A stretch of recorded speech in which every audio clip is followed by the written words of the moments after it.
Welcome to Connection Oasis. We're Hope and Renee, two friends sharing our stories, lessons, and laughter. Everyone who's crossed our path has taught us something about ourselves, and that's what we explore here: connection, growth, and a little humor along the way. As is true most of the time, you and I were on opposite ends of the spectrum when we considered hurt. Mm-hmm. Um, I grew up being hurt in ways that changed my DNA by people in my innermost orbit. You grew up watching the proper way to construct an impenetrable wall.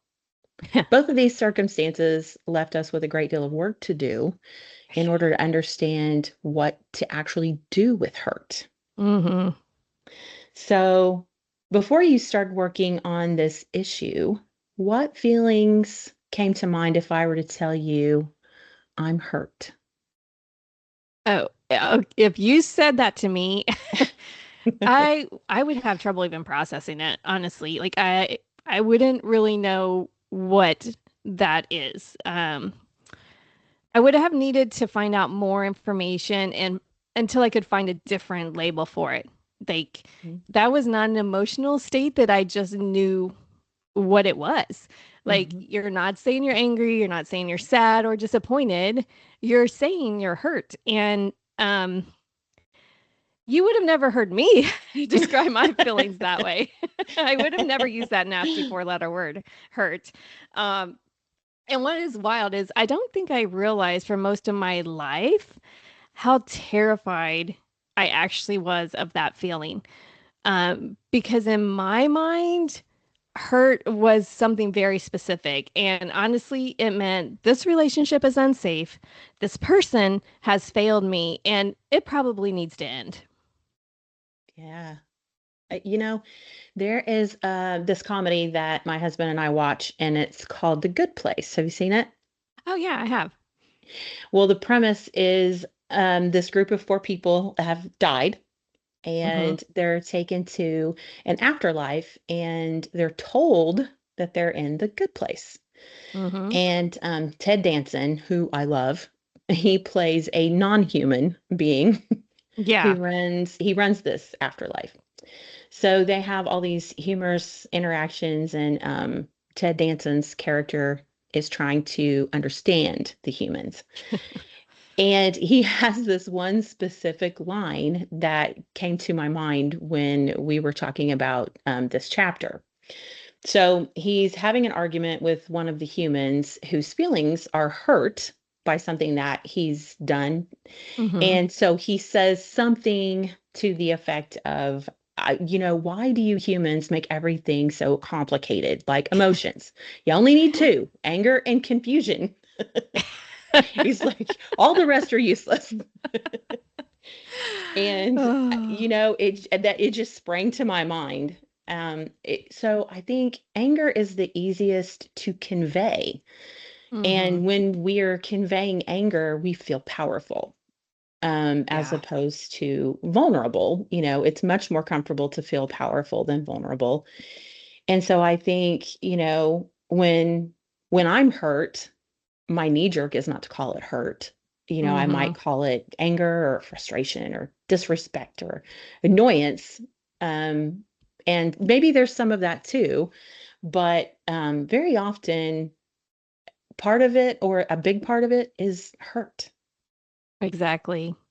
I never said that hurt me. I would Mm. say things like that pissed me off or what the hell or who are you? Who do you think you are? Stuff like that. Yeah. But and that sounds very different, but emotionally it was trying to convey that same thing. And I think part of that came from how I learned to survive emotionally Hmm. because vulnerability, I don't know how many letters are in that word, but that's also a very nasty, however many letter word. Um, at least it used It to be. is. Yeah. It did not feel safe. I did not know how to feel safe in that feeling. I only felt weak. Mhm. Um, so instead, I tried to build relationships where I could avoid hurt altogether. I completely bought into that saying that you don't hurt those you love. I literally took that to heart. Yeah. I mean, I was a young person who was very aware of how much a person could hurt another person.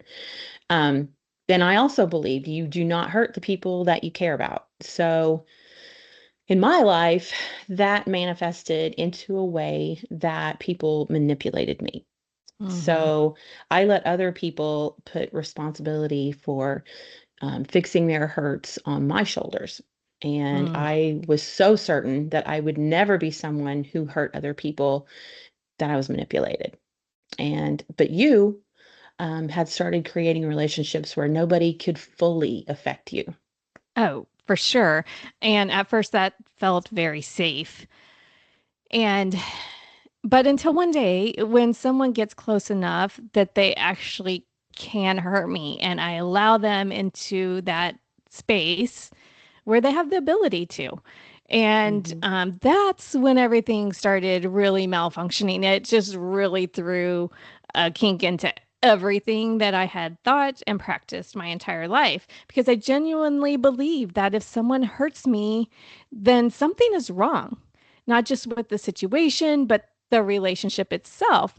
It was like hurt was proof that it isn't safe, that it cannot be love, and that this person is not right for me. I need to get away from this relationship. Yeah, we were at opposite ends of this logic. I think the truth is that the healthy place was somewhere in the middle. Hmm. Boundaries are necessary, but just because someone tests them or accidentally stumbles onto them doesn't mean that they have malicious intent. Hmm. Um, Even people who really care deeply make mistakes and they cause hurt. What indicates if the relationship is toxic, I believe, is the reaction that they have to learning that their actions have caused hurt. Right. But the first step is definitely having the courage to name that feeling honestly. Then the way that the other person in the relationship receives and honors your honesty, that's the indicator, I think, of the true nature of the relationship. Yeah. And that realization completely challenged the way that I understood love because previously I thought, I think I confused love with accommodation. Hmm. If someone loved me enough, they wouldn't trigger me. They would Hmm. definitely avoid my triggers. They would never disappoint me, and they Hmm. definitely wouldn't hurt me. And what I slowly started to realize was that that expectation actually creates an impossible relationship or relationships Yeah. that are just built on a false sense of security. Because I know that in previous relationships, if I never called it hurt, then I wasn't hurt and there were no red flags and the relationship could move on. But that's just a false sense of security. Um, the inevitable thing is you will hurt people you love. Um, Hmm. Even if it's completely on accident and you have no idea that you did it, it will happen. Hmm. And if I just never admit that I'm hurt, then I'm safe, right? Like that's all you have to do. Yeah, right? I mean, um, I think the distinction between what we admit and what we actually feel is crucial. Hmm. If I call my hurt anger, then I'm camouflaging it. I'm putting it in that bag of feelings that I'm not working on. And I Yeah. just, throw it on my back and I continue to carry it while it's weighing me down. Um, all my feelings are real and therefore they all serve a purpose. So choosing to ignore them stunts my growth. Yes. Realizing that my feelings are indicators, they're directions for finding myself. Understanding them is understanding myself. And lying to myself about what I need to feel happy, fulfilled, and peaceful will absolutely ensure that I don't get what I need. Exactly. And that is a huge lesson because I think the first step is really honesty with yourself. If you're Hmm. never honest with yourself, you're going to get stuck. Yeah. And getting unstuck is not always clear how to do that. It sometimes is just very elusive. Hmm. Um, so always for me, realizing how honest I was truly being with myself was a good way to start getting unstuck. And that was a Hmm. lesson. Um, it wasn't a breakthrough of, I wasn't learning how to avoid hurt. I was learning how to admit it. And it Yeah. was monumental Yes. because not only did I face my false sense of security that I have made for myself, I had to face my fears of vulnerability. That was huge. That was so huge. And Hmm. I had to change my entire way of thinking and use words that were not in my vocabulary. Vulnerability and hurt. Like that hurt me. Hmm. That feels very vulnerable. Like, I do not like Yeah, this. it absolutely is. um, but I couldn't turn it into anger. Um, and I didn't immediately need to end a relationship because of it. Um, I just had to learn how to feel that hurt and how to process it. It was so difficult that Mm. so many months just learning Yeah. how to process one little four-letter word. It's crazy. And, that required you being vulnerable, which is terrifying when you've spent your entire life protecting yourself from exactly that feeling. Yeah, and honestly, I think that's why some relationships remain emotionally shallow unknowingly, um, because deep love requires taking those emotional risks and sitting in those uncomfortable spaces, and not toxic chaos. That's not what I'm talking about, and not Hmm. repeated disrespect, but risk. Yeah. Someone getting close enough to matter means they also gain that ability to hurt you sometimes. Those sit in the same space. And that doesn't automatically mean the relationship is broken if that happens. It means you're human. Right. Absolutely. It is really important to understand the difference between someone who accidentally hurts you versus someone who seeks to cause harm. So, those who want to have a healthy relationship, they will try to adjust course when they realize that they've hurt me. Yeah. They'll try to understand what happened and how I felt. And but those people who sought to cause harm or are willing to sacrifice me and my well-being for whatever their purposes, Hmm. they're toxic. Yeah. Those relationships, those are the ones to walk away from. And the most important distinction for me is, do their words and their actions align? Absolutely. I completely believe that it's possible to accidentally hurt someone and have good intentions.